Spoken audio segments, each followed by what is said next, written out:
Bismillahirrahmanirrahim. Assalamualaikum warahmatullahi wabarakatuh. Salam sejahtera untuk kita semua. Om Swastiastu. Sahabat semua, di sebuah kisah misteri kali ini, saya akan menceritakan sebuah kisah yang akan menjawab beberapa pertanyaan dari sahabat-sahabat yang banyak mengirimkan email ke saya, banyak mengirimkan DM ke Instagram saya menanyakan perihal jodoh. Ada yang usianya sudah 30 tahun, ada yang usianya sudah 35 tahun, terkendala masalah jodoh. Laki-laki susah dekat dengan mereka. Nah, di video kali ini saya akan menjawab pertanyaan sahabat-sahabat semua dengan sebuah kisah misteri. Jadi, ada sebuah kisah misteri yang dibagikan oleh salah seorang sahabat. Kita sebut saja dengan nama Mbak Mawar. Usia beliau 41 tahun dan beliau bekerja di salah satu perusahaan swasta. Beliau mengatakan, belasan tahun dia ini susah sekali dekat dengan laki-laki. Ketika Mbak Mawar ini berobat ke salah satu ustadz, ustadz tersebut mengatakan kalau Mbak Mawar terkena santet gantung jodoh. Jadi, bagaimana kisahnya? Simak hanya di sebuah kisah misteri.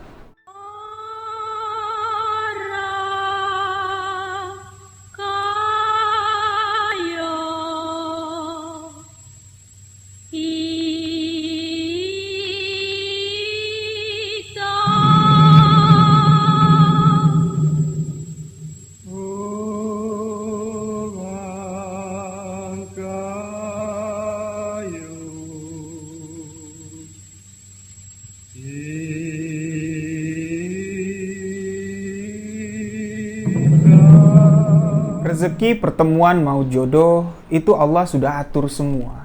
Di setiap kehidupan, di setiap orang yang lahir ke dunia ini, itu sudah ditentukan. Rezekinya, jodohnya, kapan mautnya datang, itu sudah diatur oleh Allah, oleh Tuhan Yang Maha Esa.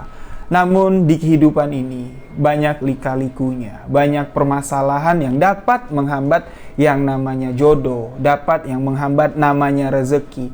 Itu semua kembali kepada diri kita sendiri. Di sini, sebelum saya menceritakan kisah misteri yang dibagikan oleh Mbak Mawar, marilah sama-sama kita introspeksi diri dulu. Sebelum kita menyalahkan Tuhan, menyalahkan Allah Subhanahu wa Ta'ala, kenapa sampai hari ini kok aku belum dapat jodoh, padahal aku udah berikhtiar. Kita introspeksi diri kita dulu. Mungkin ada sesuatu yang salah di dalam diri kita. Di sini bisa saya garis bawahi sedikit. Pertama, mungkin tipe cowok idaman kita atau tipe cewek idaman kita itu terlalu tinggi. Makanya kemampuan kita tidak dapat mencapai keinginan yang sudah menjadi dambaan di hati ini. Nah, itu bisa menjadi salah satu penghambat kita untuk mendapatkan jodoh. Dan yang kedua, kepribadian atau sifat kita itu bisa membuat lawan jenis kita ilfil. Nah, jadi sebelum kita berpikir kalau ada sesuatu aneh, ada gangguan-gangguan dari hal-hal goib, terkendala masalah jodoh ini, marilah sama-sama kita memahami diri kita lagi, ya, mengkaji ulang lagi karakter diri kita dan sama-sama kita introspeksi diri lagi. Dan jangan lupa, jangan pernah bosan meminta kepada Allah Subhanahu wa Ta'ala, kepada Tuhan Yang Maha Esa, agar permasalahan yang kita hadapi, jodoh yang menjauh bisa dekat, kita minta kepada Yang Kuasa. Nah, jadi memang ada, ya, hal gaib atau ilmu gaib yang dapat menghambat jodoh kita. Ini adalah ilmu yang sangat kuno sekali. Mungkin di beberapa daerah namanya berbeda-beda. Seperti kalau di Jambi, itu namanya sentung belalo. Nah, kisah yang dibagikan oleh Mbak Mawar ini, beliau mengatakan nama santet ini adalah santet gantung jodoh. Yang mana santet gantung jodoh ini adalah ilmu kejawen atau ilmu Jawa yang sangat kuno sekali.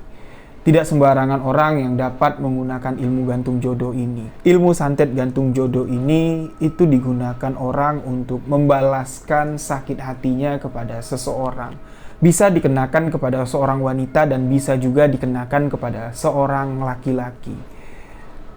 Orang yang melepas ilmu santet gantung jodoh ini kalau di zaman milenial sekarang, ya, itu bisa menggunakan foto. Namun di zaman dulu, ya, di zaman sebelum ada kamera, ada handphone yang bisa moto dengan instan, ya, itu ilmu santet gantung jodoh ini menggunakan gambaran. Daun lontar atau kertas ya, digambar dengan tinta menyerupai wajah seorang laki-laki, menyerupai wajah seorang perempuan, dan di bawah gambar tersebut atau di balik dari kertas tersebut ya, itu dituliskan nama perempuan atau nama laki-laki yang akan dikenai santet gantung jodoh ini. Itu juga disertakan binnya. Misalnya namanya Mawar bin Tejo. Itu ditulis di bawah foto dan ditulis di belakang foto tersebut. Setelah nama itu ditulis, foto itu dilinting atau digulung, yang mana bagian gambarnya itu digulung ke bagian dalam dan bagian tulisan itu di bagian luar ya, terlihat. Nah, setelah dilinting atau digulung foto tersebut, ini akan diikat dengan benang hitam. Benang yang digunakan ya kurang lebih panjangnya sekitar 50-60 cm lah. Dililitkan benang hitam itu ke foto dan digantunglah foto tersebut di depan pintu. Ya, itu biasanya digunakan pintu belakang, pintu dapur. Digantung selama foto itu tergantung. Orang yang terkena santet gantung jodoh ini tidak akan mendapatkan jodohnya sampai mati. Karena orang yang melepaskan ilmu santet jodoh ini memiliki keyakinan yang sangat kuat sekali dengan ilmu yang digunakannya. Itulah yang dinamakan ilmu kebatinan atau yang disebut sebagai ilmu gaib. Dengan foto, seseorang bisa memutuskan jodoh seseorang. Itulah yang dinamakan santet gantung jodoh. Di era sekarang, di era milenial, santet gantung jodoh ini masih sering digunakan untuk membalaskan sakit hati seseorang. Tapi ilmu santet gantung jodoh ini tidak bisa digunakan dengan semena-mena. Misalnya tiba-tiba kita sakit hati dengan orang, langsung nih kita gunakan ilmu santet gantung jodoh, itu nggak bisa. Ilmu santet gantung jodoh ini ya akan makbul, akan mujarab ketika kita memang benar-benar disakiti dan kita sudah dihina, harga diri kita sudah diinjak-injak. Barulah ilmu santet gantung jodoh bisa mujarab atau bisa manjur. Makanya banyak orang yang datang ke paranormal ya, atau kepada dukun yang memiliki ilmu santet gantung jodoh ini dengan perihal sepele, langsung ingin menghukum seseorang dengan melepaskan ilmu santet gantung jodoh. Itu jarang yang mujarab. Orang-orang yang bisa melepas ilmu santet gantung jodoh ini juga tahu, ditanya dulu, masalahnya apa? Yo, kalau masalahnya sepele, mestilah kamu meminta saya untuk melepaskan ilmu santet gantung jodoh ini. Tapi banyak juga dukun-dukun aliran kiri ini melepaskan ilmu santet gantung jodoh itu karena tertarik dengan upah yang diberikan. Nah, jadi dari sini ya, cerita dari Mbak Mawar ini akan saya bagikan kepada sahabat-sahabat. Kisah ini sudah lama sekali terjadi. Bahkan Mbak Mawar mengatakan dirinya ini terbelenggu ilmu santet gantung jodoh itu kurang lebih 14 tahun. Beliau menceritakan penderitaan yang dialami oleh Mbak Mawar. Dan awal mula atau perkara dari ilmu santet gantung jodoh yang mengenai dirinya ini. Mbak Mawar menceritakan ketika Mbak Mawar ini pertama kali bekerja di salah satu perusahaan swasta yang tempat Mbak Mawar bekerja sampai hari ini. Mbak Mawar ini merupakan primadona lah. Memang Mbak Mawar adalah seorang yang cukup rupawan, dengan tubuh tinggi, rambut panjang, kulit putih, hidung mancung, tapi dengan penampilan, dengan gift ya yang Allah berikan kepada Mbak Mawar ini, dia diberikan kecantikan, dia diberikan tubuh yang elok. Mbak Mawar ini menjadi sombong. Beberapa laki-laki yang dekat dengan Mbak Mawar mencoba mendekati Mbak Mawar di tempat kerjanya. Ketika dia baru masuk ke kantor tersebut pun dipermainkan oleh Mbak Mawar. Hubungannya digantung sama Mbak Mawar. Kalau dibilang pacaran ya nggak pacaran, tapi Mbak Mawar ini memanfaatkan mereka yang mendekatinya. Hingga pada suatu ketika Mbak Mawar ini naksir dengan seseorang, yang mana orang yang ditaksir sama Mbak Mawar ini merupakan seseorang yang sudah memiliki istri.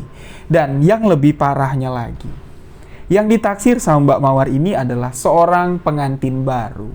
Nah, jadi Mbak Mawar yang naksir sama laki-laki ini kita sebut saja dengan nama Robi.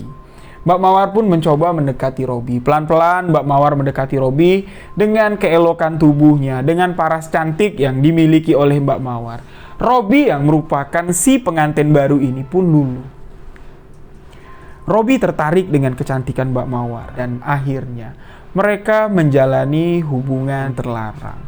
Robi yang sudah memiliki istri, Mbak Mawar yang statusnya sebagai penggoda, berpacaran dengan Robi kurang lebih selama 3 tahun. Bahkan Robi ini yang notabene masih pengantin baru, itu jarang pulang ke rumah. Lebih banyak menghabiskan waktu di kos-kosan si Mbak Mawar. Hubungan Robi, kedekatan Robi dengan Mbak Mawar memang tidak diketahui oleh teman-teman kantornya. Mbak Mawar dengan Robi membungkus hubungan ini dengan rapi sekali. Bahkan tidak ada satu orang pun yang ada di kantornya ini mengetahui kedekatan mereka. Kalau mereka ini sudah pacaran, sudah 3 tahun mereka pacaran. Hingga pada suatu ketika Robi ini berniat untuk menceraikan istrinya dan Mbak Mawar ini ditanya sama si Robi, "Kamu mau nggak nikah sama aku? Kalau kamu mau nikah sama aku, istriku akan aku ceraikan. Kalau kita kayak gini terus, sampai kapan? Bertahun-tahun aku yang menderita," Robi bilang. "Karena aku harus membagi waktuku. Aku harus merahasiakan hubungan kita kepada istriku. Ketika aku di rumah, aku harus pura-pura baik sama istriku, menutupi perasaanku yang ketika aku ngeliat istriku tuh udah nggak nafsu lagi. Yang ada di pikiranku tuh cuman kamu.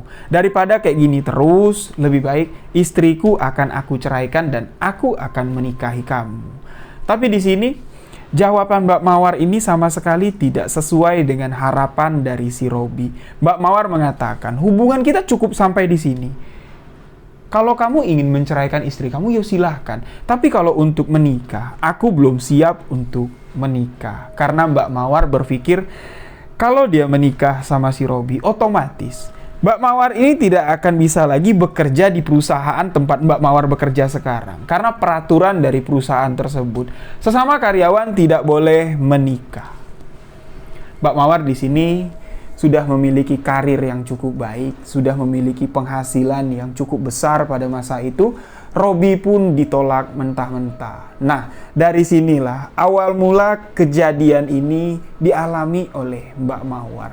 Setelah Mbak Mawar mengatakan, "Aku tidak akan mau menikah dengan kamu. Kalau kamu mau cerai sama istri kamu, ya silahkan. Tapi aku tidak akan mau jadi istri kamu." Mulai dari hari itu, Robi memutuskan untuk resign dari perusahaan tersebut. Dan Robi pun sudah tidak pernah lagi bertemu kepada si Mbak Mawar ini. Hubungan Mbak Mawar dengan Robi seketika langsung putus di situ. Robi nggak tahu ngilang kemana. Robi berhenti dari pekerjaannya dan si Mbak Mawar masih terus bekerja di sana. Karirnya pun semakin bagus. Tapi Mbak Mawar ini mulai merasa aneh. Mulai merasa ada yang aneh di dalam dirinya. Pada suatu ketika, Mbak Mawar nggak ingat jelas ya, apakah ini sekitar 4 bulan atau 5 bulan setelah Robi ini meninggalkan Mbak Mawar. Mbak Mawar nggak mau nikah sama si Robi. Pada suatu malam, Mbak Mawar ini bermimpi. Bermimpi berjalan di satu lorong. Lorong itu kiri kanannya gelap. Cuman ada satu cahaya yang ada di hadapan Mbak Mawar. Mbak Mawar terus berjalan menuju cahaya tersebut, tapi semakin Mbak Mawar ini cepat melangkahkan kakinya, cahaya itu semakin menjauh, seolah-olah lorong itu nggak ada ujungnya. Dan ketika Mbak Mawar sudah merasa lelah untuk mengejar cahaya tersebut, untuk keluar dari lorong yang gelap itu, Mbak Mawar ini mendengar suara laki-laki tua memanggil namanya, "Mawar." Seketika Mbak Mawar menghentikan langkahnya, menoleh ke belakang tapi nggak ada orang. Di belakangnya gelap. Melihat di sisi kanan nggak ada apa-apa, gelap gulita. Melihat di sisi kiri nggak ada apa-apa. Mbak Mawar melihat ke depan juga nggak ada siapa-siapa. Dan Mbak Mawar pun seketika terbangun dari tidurnya. Mulai dari malam itu, Mbak Mawar merasa ada yang aneh di dalam dirinya. Keesokan harinya pun Mbak Mawar melakukan aktivitas seperti biasa. Dia masuk kantor pada pagi hari, namun sudah mulai ada sedikit yang berbeda. Teman-teman Mbak Mawar yang di kantor, yang tadinya ngejar-ngejar Mbak Mawar, hari itu mereka ini seolah-olah acuh kepada Mbak Mawar. Yang biasanya kalau begitu Mbak Mawar habis absen, sebelum Mbak Mawar ini masuk ke ruangannya, teman-teman Mbak Mawar yang laki-laki yang genit, yang sering godain Mbak Mawar ini pastilah nanyain, "Nanti kamu pulang sama siapa?" yuk jalan dulu yuk, yuk makan dulu yuk. Nah, tapi pada hari itu, pada pagi itu setelah Mbak Mawar ini bermimpi, pagi itu tidak ada satu orang pun yang menyapa Mbak Mawar. Seolah-olah ya mereka ngelihat Mbak Mawar ini biasa aja. Nggak ada spesial lagi. Di sini Mbak Mawar belum berpikir kalau dirinya itu ada yang aneh ya. Mbak Mawar berpikir ya mungkin mereka sedang sibuk lah ya. Ada kerjaan yang harus diselesaikan pagi itu. Mbak Mawar pun masuk ke ruangannya melakukan aktivitas seperti biasanya. Dan beberapa hari setelah kejadian di pagi itu, orang-orang cuek sama Mbak Mawar. Kejadian itu terus berlangsung. Hingga Mbak Mawar ini pun mendapatkan satu permasalahan dalam pekerjaannya yang biasanya Mbak Mawar ini sama sekali nggak pernah dapat masalah dalam kerjanya. Yang mana atasan Mbak Mawar ini ya naksir juga lah sama Mbak Mawar, pengen ngedeketin Mbak Mawar. Jadi kerjaan Mbak Mawar tuh ya walaupun kerjaannya nggak beres tapi dianggap oke-oke saja lah sama atasannya. Tapi tidak seperti sekarang ini, Mbak Mawar bilang. Kesalahan sedikit saja yang dilakukan oleh Mbak Mawar. Mbak Mawar langsung ditegur dan Mbak Mawar ini diberi kecaman atasannya yang mana Mbak Mawar ini belum pernah mendapatkan kecaman tersebut. Mbak Mawar diperingatkan, kalau kamu mau kerja yang bagus. Kalau kamu udah nggak bisa kerja, kamu boleh cari kantor yang lain. Kamu cari tempat kerja lain. Jangan bekerja di sini. Peringatan dari atasan Mbak Mawar ini membuat mental Mbak Mawar ini langsung down. Yang mana keadaan di kantor sudah jauh berubah. Teman laki-laki Mbak Mawar semakin menjauh. Mbak Mawar ini seolah-olah tinggal sendirian lah di kantor itu. Yang mana teman-teman wanita yang ada di kantor itu memang nggak pernah dekat dengan Mbak Mawar. Karena mereka ini dari awal ngelihat Mbak Mawar masuk ke kantor itu tuh mereka nih ngerasa risih. Nih wanita kok ganjen banget. Semua laki-laki itu dijabanin. Semua laki-laki yang godainnya ya dideketin. Jadi teman-teman wanita yang ada di kantor itu nggak deket sama Mbak Mawar. Dia cuma deket sama laki-lakinya aja. Karena laki-laki sudah nggak ada yang mau deketin Mbak Mawar, dia pun merasa asing dan merasa seorang diri di kantor tersebut. Hal ini dialami Mbak Mawar selama 14 tahun. Sedih Mbak Mawar bilang. Sakit Mbak Mawar bilang. Dan Mbak Mawar yang sudah merasa dirinya ini sepi. Sudah merasa dirinya ini butuh seseorang lah untuk memberikan support, untuk memberikan semangat. Mbak Mawar pun merubah pola pikirnya. Mbak Mawar mulai sadar bahwa apa yang dilakukan selama ini tuh salah. Tapi Mbak Mawar ini nggak tahu. Ya, kesalahannya itu yang paling berat tuh di mana? Karena hampir setiap laki-laki yang pernah deket sama si Mbak Mawar ini semuanya disakitin sama Mbak Mawar. Jadi dia ini nggak tahu kira-kira siapa yang paling sakit. Dia sama sekali nggak kepikiran sama mantan pacarnya yang bernama Robi. Mbak Mawar di sini mencoba untuk bertaubat. Tapi taubat yang dilakukan Mbak Mawar ini bukan bertobat meminta kepada Allah Subhanahu wa taala, tapi taubatnya Mbak Mawar ini cuman ingin memperbaiki sikapnya saja. Yang mana seharusnya ketika kita berniat untuk berubah, yang pertama kali kita lakukan adalah meminta kepada Yang Kuasa agar semua permasalahan kita ini dapat diselesaikan. Tapi Mbak Mawar nggak meminta kepada Allah. Dia malah berpikir ini kesalahanku, dia ingin merubah kepribadiannya. Yang mana selama ini Mbak Mawar angkuh dengan laki-laki, sekarang dia sudah mulai membuka diri. Kalau cowok nggak negor, Mbak Mawar yang negor duluan. Istilahnya Mbak Mawar ini udah down ke bawah, dia langsung memutarbalikkan keadaan, dia langsung pura-pura caper lah sama cowok yang disuka sama Mbak Mawar. Bahkan mohon maaf sebelumnya, staf yang ada di kantor itu seperti security, seperti OB, office boy, yang tadinya Mbak Mawar ini nganggap mereka tuh cuman pesuruh saja. Tapi semenjak Mbak Mawar dikucilkan oleh teman-teman laki-lakinya di kantor dan teman wanitanya di kantor, mereka inilah security, OB, mereka lah yang menjadi teman dari si Mbak Mawar ini. Hanya mereka lah yang mau dekat dengan Mbak Mawar. Tapi laki-laki yang didekatin sama Mbak Mawar punya niat nih, aku naksir sama laki-laki ini. Aku tahu kalau dulu dia punya perasaan sama aku. Mbak Mawar mencoba mendekatinya, tapi laki-laki itu menolak dengan frontal. Ibaratnya dua kutub yang bertemu berlawanan itu saling menolak. Di sini Mbak Mawar merasa sangat sedih sekali. Bahkan selama 14 tahun Mbak Mawar merasa kesepian ini, Mbak Mawar pernah berpikir untuk, mohon maaf sebelumnya, untuk menyukai sesama jenis. Nah, jadi Mbak Mawar berpikir mungkin jodohku bukan laki-laki. Tapi di sini Mbak Mawar ini merasa kalau ini bukan kodratku. Masa iya aku harus kayak gini?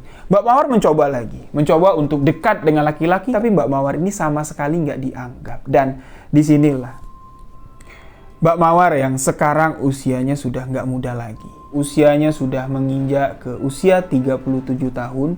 Dia merasa udah nggak muda lagi, tapi kehidupannya kok semakin hari laki-laki itu semakin menjauh. Barulah di sini Mbak Mawar ini matanya terbuka, hatinya terbuka. Ternyata bukan kepribadianku saja yang salah, tapi perbuatanku yang salah. Barulah di sini Mbak Mawar memutuskan untuk benar-benar bertaubat. Mbak Mawar mendatangi salah satu pondok pesantren, menemui kiai yang ada di sana.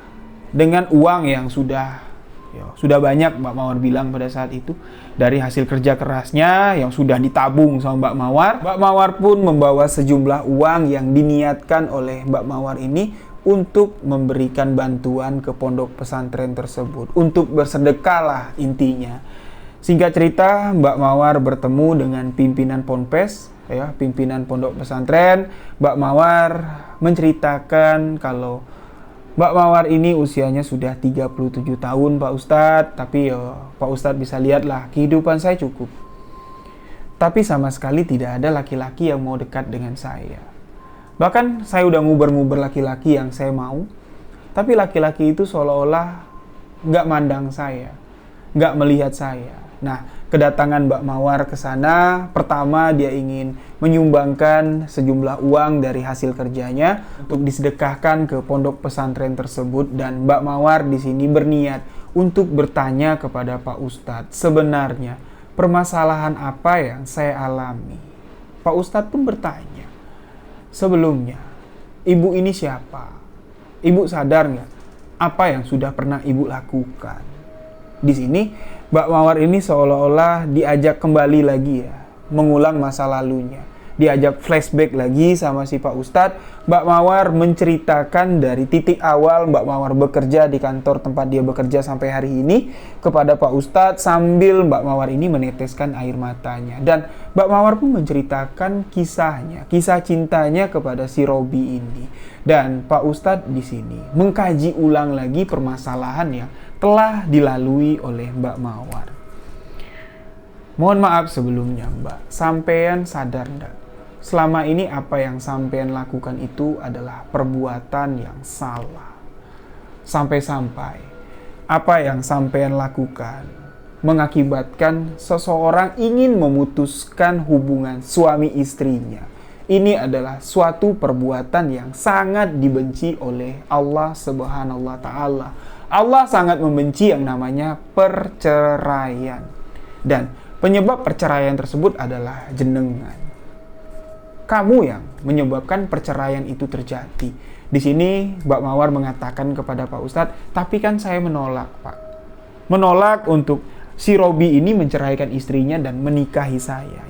Walaupun jenengan menolak, niat hati Robi ini menceraikan istrinya itu untuk sampean, untuk menikahi sampean. Barulah di sini Mbak Mawar menyadari titik berat dari permasalahan ini adalah Robi.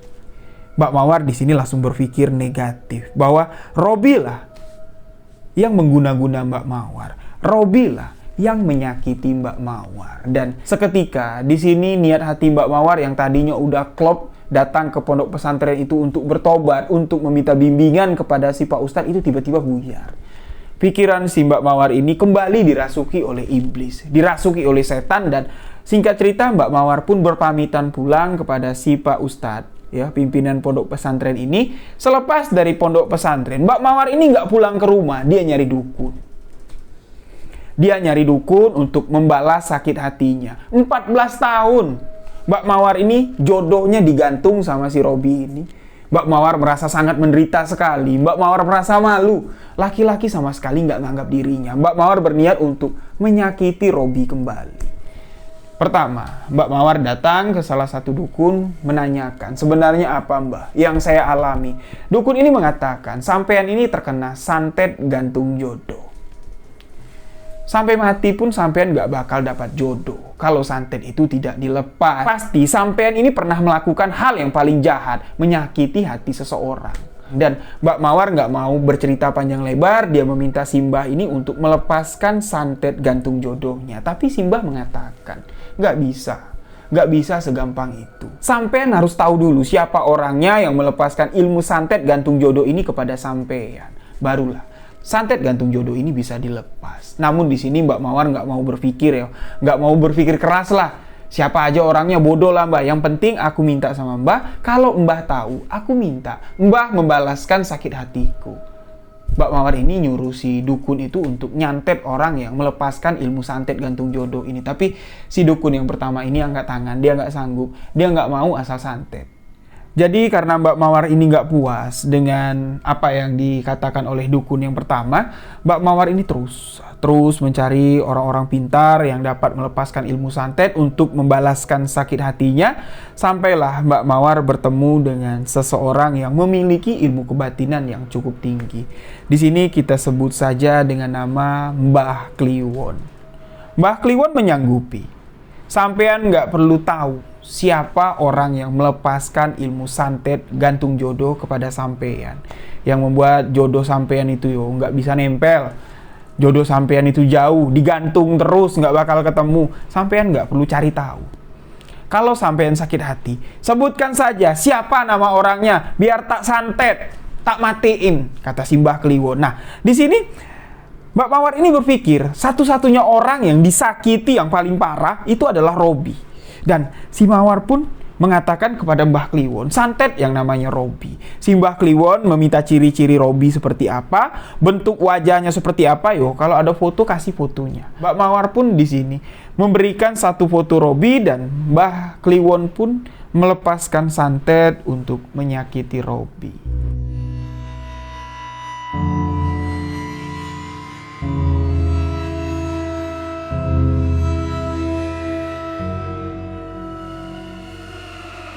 Mbak Mawar ini nggak tahu ya keadaan Robi itu seperti apa, karena setelah Mbak Mawar ini putus sama Robi udah belasan tahun nggak pernah ketemu lagi. Entah Robi itu tinggal di mana, entah hidup entah mati, pokoknya Mbak Mawar nggak pernah cari tahu dan Robi pun nggak pernah lagi nemuin si Mbak Mawar. Mbak Mawar pun melepaskan santet untuk menyakiti si Robi. Dan si Mbah Dukun mengatakan Robi sudah terkena santet. Robi sekarang sudah sakit parah, dan kalau sampean ingin matein si Robi, saya matein. Tapi Mbak Mawar bilang, nggak usah dimatiin Mbak, bikin menderita saja sampai dia mati sendiri. Dan kesepakatan pun terjadi antara Mawar dengan Simbah Kliwon. Mawar meminta Simbah Kliwon ini menyiksa Robi sampai mati, dan Mbah Kliwon pun menggantung penyakit Robi agar penyakit itu terus menggerogoti tubuhnya si Robi sampai Robi mati sendiri. Nah, di sini apa yang dilakukan oleh Mbak Mawar ini adalah perbuatan yang sangat salah sekali. Mbak Mawar belum mencari tahu siapa yang melepaskan santet gantung jodoh. Setelah Mbak Mawar puas dengan hasil kerja Mbah Kliwon, walaupun nggak kelihatan ya Robi itu beneran kena santet atau enggak, tapi Mbak Mawar ini puas. Dia merasa kalau dendamnya ini kebalas, dan Mbak Mawar pun nggak mikirin lagi tentang santet gantung jodoh yang ada di dalam tubuhnya. Santet gantung jodoh yang membuat jodohnya ini jauh. Mbak Mawar berpikir ya bodoh amat lah, nanti juga bakal ketemu jodoh sendiri, nggak usah dicari. Mbak Mawar pun terus melakukan aktivitasnya seperti biasa, dan pada suatu malam lagi-lagi Mbak Mawar mengalami mimpi yang serupa. Mimpi yang dialami Mbak Mawar belasan tahun yang lalu. Mbak Mawar berjalan pada suatu lorong yang nggak ada ujungnya. Cuman ada cahaya di depannya, tapi cahaya itu nggak bisa dicapai. Kiri kanannya gelap, belakangnya gelap. Lagi-lagi di sini, ketika Mbak Mawar sudah merasa lelah untuk mencapai lorong tersebut, lorong yang nggak ada ujungnya, Mbak Mawar mendengar suara seseorang memanggilnya. Mbak Mawar langsung menoleh ke belakang, dan yang dilihat sama Mawar adalah sosok laki-laki tua dengan seorang perempuan. Perempuan yang dilihat sama si Mbak Mawar ini, dia antara ingat tapi lupa.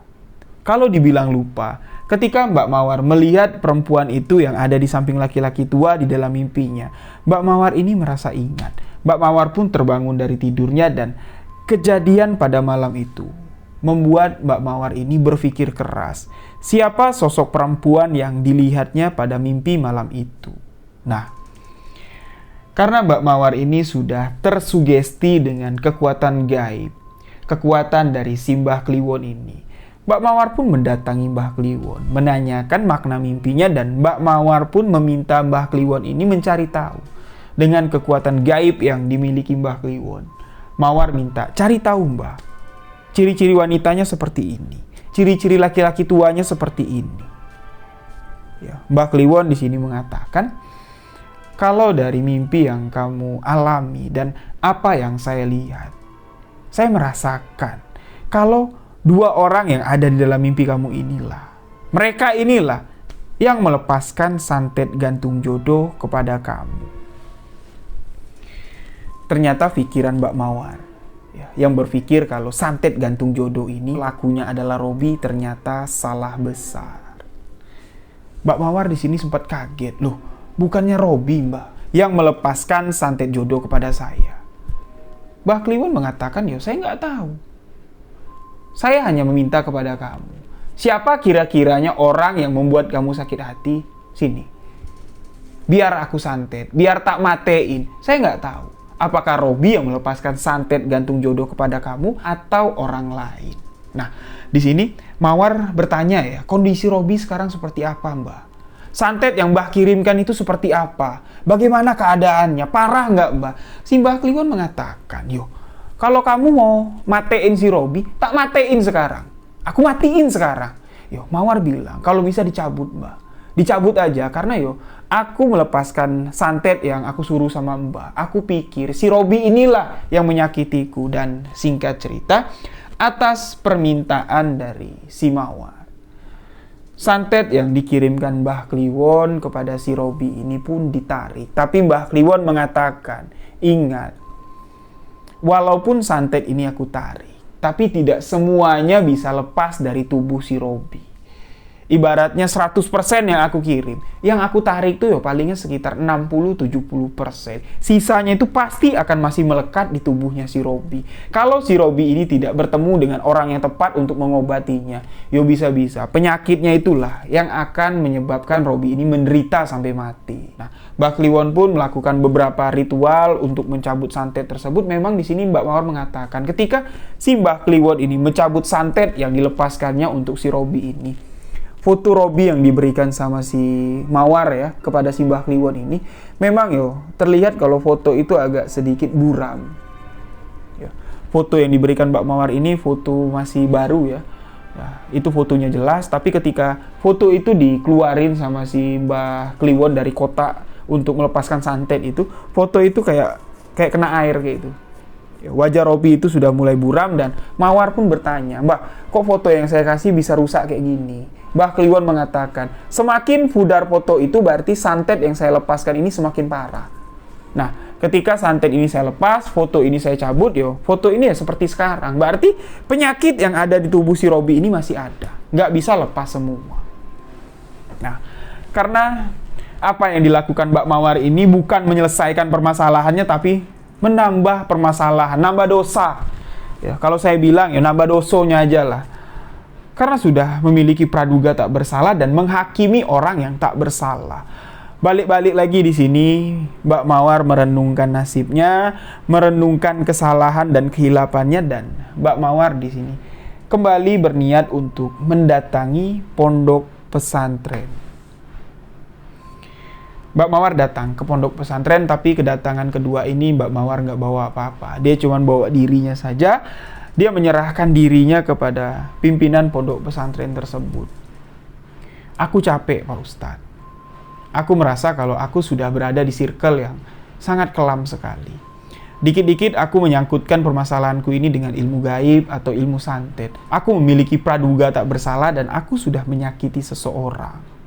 Pak Ustadz mengatakan, setiap manusia memang memiliki kesalahan. Niat kamu datang ke sini untuk bersedekah saya terima, tapi niat kamu untuk bertobat, kamu tarik lagi. Nah, sekarang kamu datang ke sini, mau kamu apa?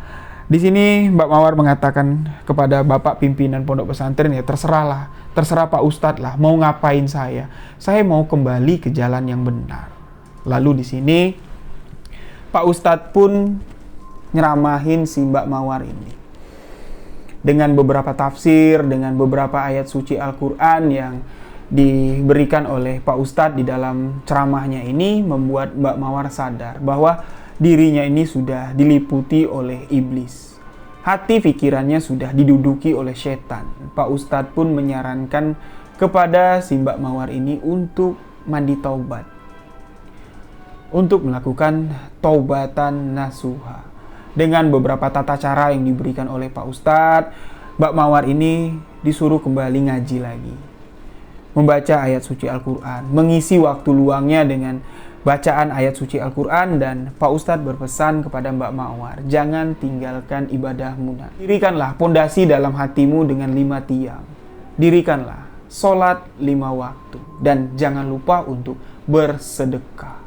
Insya Allah, setiap permasalahan yang kamu hadapi di masa lalu, ini akan ada titik terangnya. Dan kesalahan-kesalahan kamu yang sudah kamu lakukan di masa lalu, insya Allah akan diampuni oleh Yang Maha Kuasa, Yang Maha Pengampun. Nah, di sini Mbak Mawar pun beristiqomah untuk melakukan taubatan nasuha dengan bimbingan dari Pak Kiai pemilik pondok pesantren ini kurang lebih selama 4 bulan. Mbak Mawar terus setiap Jumat mengikuti pengajian di sana. Setiap ada kegiatan ibu-ibu pengajian di pondok pesantren tersebut, Mbak Mawar ini nggak pernah ketinggalan. Mbak Mawar pun terus dibimbing sama ustazah yang ada di sana, sama santriwati-santriwati yang ada di sana, untuk menguatkan hatinya si Mbak Mawar ini untuk beristiqomah, untuk mengosongkan setan iblis yang ada di hati Mbak Mawar ini, diisi dengan ayat-ayat suci Al-Quran, diisi dengan tausiah-tausiah. Dan Alhamdulillah Mbak Mawar mengatakan, kurang lebih selama 1 tahun Mbak Mawar rutin bersedekah di sana. Dan pada suatu ketika Mbak Mawar ini berniat untuk mengumpulkan anak yatim, untuk mengadakan sedekah lah di pondok pesantren tersebut, kurang lebih sekitar 100 orang anak yatim kumpul di pondok pesantren tersebut. Di sini warga-warga kampung yang ada di sekitaran pondok pesantren pun juga ikut kumpul. Selain Mbak Mawar ini sedekah makanan ya, di sana mereka makan-makan, Mbak Mawar pun memberikan bingkisan lah, atau istilahnya memberikan bantuan lah kepada fakir miskin yang ada di sekitaran pondok pesantren. Nah, dari kerumunan orang yang sedang mengantri ya, pembagian zakat atau pembagian sedekah dari si Mbak Mawar ini, Mbak Mawar sekelibat melihat sosok wanita yang ada di dalam mimpi Mbak Mawar sedang mendorong seorang laki-laki dengan kursi roda. Ternyata wanita itu adalah istri dari Robi. Istri dari Robi yang dulu pernah pacaran dengan si Mbak Mawar. Terlihat yang ada duduk di atas kursi roda itu adalah Robi dengan kondisi yang sangat kurus sekali. Awalnya di sini Mbak Mawar nggak ngenalin kalau orang yang duduk di atas kursi roda itu adalah Robi. Tapi ketika Mbak Mawar ini melihat dengan seksama, itu bukannya Robi. Masa Robi kayak gitu? Mbak Mawar pun ingat dengan apa yang sudah dilakukannya. Mbak Mawar nyantet Robi, dan Mbak Mawar melihat wanita yang sedang mendorong kursi roda itu persis sekali perawakannya, persis sekali wajahnya dengan wanita yang ada di dalam mimpi Mbak Mawar. Yang dikatakan oleh Mbak Kliwon, wanita itulah yang melepaskan santet gantung jodoh kepada kamu. Tapi ketika Mbak Mawar ingin mendekati istrinya si Robi dengan Robi yang ada duduk di atas kursi roda ini, mereka pun seketika menghilang. Setelah semua warga yang berkumpul, semua anak-anak yatim yang berkumpul di pondok pesantren itu bubar, acara sudah selesai, Mbak Mawar pun menceritakan kejadian ini kepada Pak Ustadz. Pak Ustadz menyimpulkan bahwa apa yang dilihat sama Mbak Mawar ini cuma bayangan. Allah ingin memberikan gambaran kepada kamu kalau kesalahan yang telah kamu lakukan itu sangat fatal sekali. Kamu sudah salah sasaran, dan kamu juga nggak berhak untuk menghukum orang. Dan orang yang melepaskan santet gantung jodoh kepada kamu itu memiliki dendam, memiliki sakit hati karena dia tahu gara-gara kamulah rumah tangganya bisa hancur. Itu hanya sekedar bayangan kamu saja.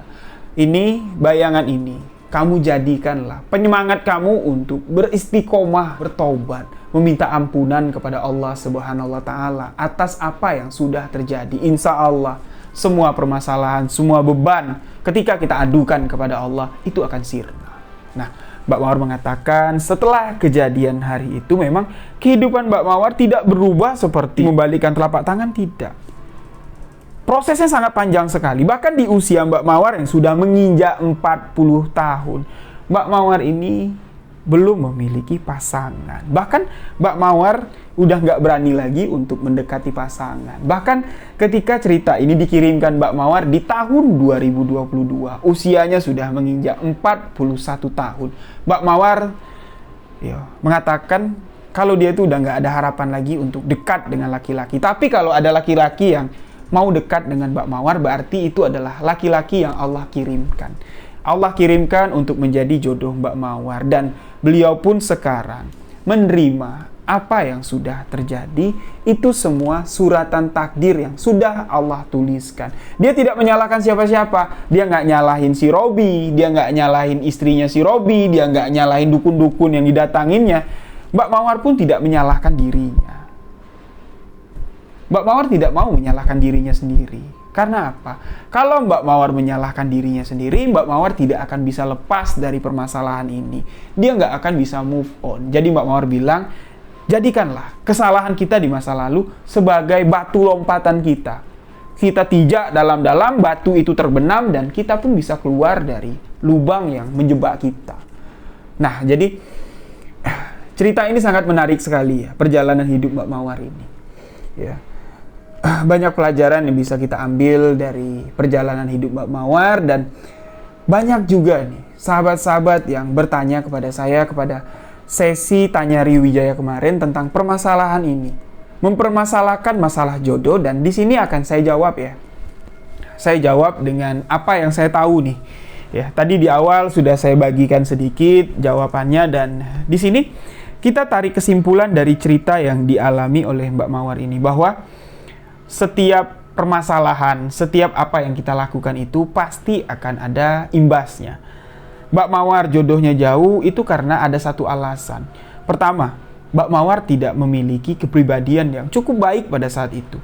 Dia memilih-milih laki-laki. Dia lebih mementingkan nafsunya lah, ya, nafsunya untuk senang-senang di dunia ini, mempermainkan laki-laki. Dan di sini Allah memberikan cobaan kepada Mbak Mawar. Santet gantung jodoh itu hanya sebagai kalau saya bilang santet gantung jodoh itu sebagai perantara aja lah dari hukuman yang Allah berikan. Atau cuman skema sajalah yang Allah berikan untuk menyadarkan si Mbak Mawar. Tapi ketika Mbak Mawar sadar kalau dirinya ini terkena santet gantung jodoh atas kesalahannya sendiri, Mbak Mawar ini tidak lantas bertobat, tapi malah amarahnya ini malah menggebu-gebu. Dia ingin mencari tahu siapa yang mengirimkan santet gantung jodoh dan ingin membalaskan sakit hatinya. Ya. Di sini memang Mbak Mawar salah sasaran. Yang dipikir Mbak Mawar Robi yang melepas santet gantung jodoh, ternyata istrinya Robi lah yang melepas santet gantung jodoh ini. Nah, untuk sahabat-sahabat yang memiliki permasalahan seperti Mbak Mawar, masalahan jodohnya masih jauh, ya. Tapi sahabat-sahabat tidak melakukan apa yang seperti dilakukan oleh Mbak Mawar. Ya, di sini berarti kita harus kembali mengkaji diri kita lagi. Sebenarnya apa yang salah? Sebenarnya tidak ada manusia di dunia ini yang nggak ada jodohnya. Karena Hawa tercipta dari bagian tulang rusuk dari Adam. Dan Adam pun tidak diciptakan seorang diri. Jadi nggak ada istilah kalau kita itu nggak ada jodoh di dunia ini. Mungkin belum waktunya.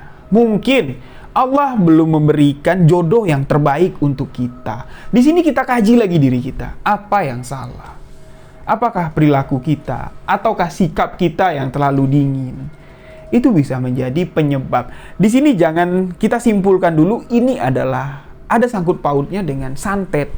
Ada sangkut pautnya dengan dideketin jin, disukain jin, atau diikuti oleh khodam. Makanya kita nggak disuka sama laki-laki. Kalau kita berpikir seperti itu, cepatlah kita cari ulama, kita cari guru, kita cari ustadz, cari kiai. Bertanya kepada kiai, Pak Kiai, saya merasa kalau diri saya ini ada yang ngikutin. Makanya jodoh saya jauh. Saya sering mimpi didatangin sosok yang mengerikan. Mungkin nggak Pak Kiai itu yang menyebabkan saya ini jauh jodoh? Kita bertanya, dan insya Allah Pak Kiai atau orang yang berilmu, orang yang memiliki pengetahuan lebih tentang agama, insya Allah dari orang-orang alim lah, jawaban itu dititipkan oleh Allah. Tapi dengan satu catatan, kita harus istikharah. Kita harus meminta kepada Allah, ya Allah, ya Robbi, berikanlah petunjuk untuk permasalahanku. Kenapa jodohku jauh? Kenapa engkau belum mempertemukan aku dengan jodohku? Kita meminta kepada Allah. Biasanya, ya, kalau memang doa kita tulus, kita ucapkan dari dalam hati, Allah akan segera menjawab. Biasanya tanda-tanda yang Allah berikan, jawaban-jawaban yang Allah berikan itu dititipkan di lisan-lisan orang yang berilmu, seperti ulama, kiai. Dari lisan-lisan mereka lah Allah menitipkan jawabannya. Nah, jadi untuk sahabat-sahabat yang masih bingung dengan permasalahannya, yuk sama-sama, untuk sahabat-sahabat yang beragama muslim, sama-sama yuk kita meminta kepada Allah. Kita beristikharah, kita sholat, kita meminta kepada Allah.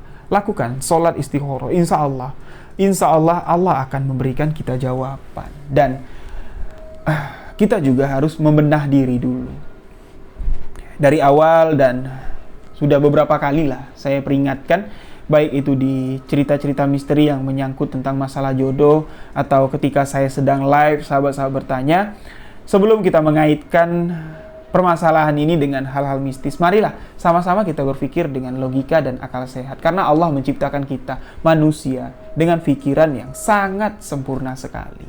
Dan jangan lupa, dari pikiran hati, dari hatilah kita meminta, bermunajat kepada Allah Subhanahu wa Ta'ala. Mungkin demikianlah saya bisa menjawab dengan apa yang saya tahu. Nah, jadi demikianlah sebuah kisah misteri kali ini. Terima kasih untuk sahabat yang telah mendengarkan kisah ini.